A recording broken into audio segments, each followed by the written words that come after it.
மோகனக்கா என்ன சாரியை வச்சு பார்த்துட்டு இருக்கீங்க? ஆமாம் ஜனனி, இந்த சாரி எவ்வளோ ப்ராசஸை கடந்து நம்மளோட வீவர்ஸ் ஆசைப்படுற மாதிரி அவங்க கையில் போய் ரிசீவ் ஆகுது தெரியுமா?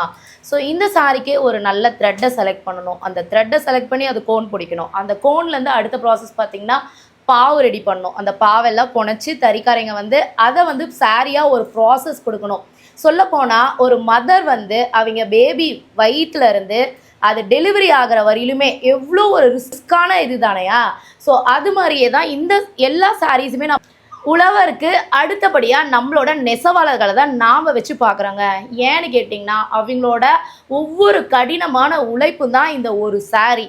அதே மாதிரி நம்மளோட சூப்பரான கலெக்ஷன்ஸ் எல்லாமே பார்த்திங்கன்னா அனைத்துமே நெசவாளர்களிட்டேருந்து நேரடி உற்பத்தி விலையில் நம்ம பண்ணி கொடுத்துட்ருக்கோம். ஸோ அதனால தான் இந்த சாரீ இவ்வளோ ரேட்டுக்கு நம்மளால் கொடுக்க முடியுதுங்க.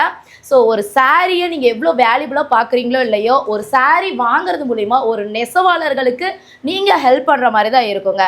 ஸோ நம்ம ஷாப்புன்னு இல்லை, நீங்கள் எங்கே சாரீ வாங்கினாலுமே நம்மளோட ஹேண்ட்லூம் சாரீஸா அந்த மாதிரி பார்த்து வாங்குங்கப்பா. ஸோ நிறைய சாரீஸ் இருந்தாலும் நம்ம இளம்பிள்ளை பட்டுக்குன்னு ஒரு தனித்துவம் இருக்குது. ஸோ கண்டிப்பாக நம்ம ஷாப்பில் அந்த கலெக்ஷன்ஸ் எல்லாமே உங்களுக்கு சூப்பராக கொடுத்துருக்கோம். ஸோ இதோட ப்ரைஸ் 550 மட்டும்தான், ப்ளஸ் ஷிப்பிங்க்கு கொடுத்துட்ருக்கோம். இதில் நிறைய கலர்ஸ் ஆப்ஷன்ஸ் இருக்குது. ஸ்க்ரீனில் தெரியல வாட்ஸ்அப் நம்பருக்கு ஷேர் பண்ணி நீங்கள் உங்கள் ஆர்டரை புக் பண்ணுங்கள். இந்த தீபாவளிக்கு எல்லாருமே நெசவாளர்களை சப்போர்ட் பண்ணுங்கப்பா. தேங்க்யூ.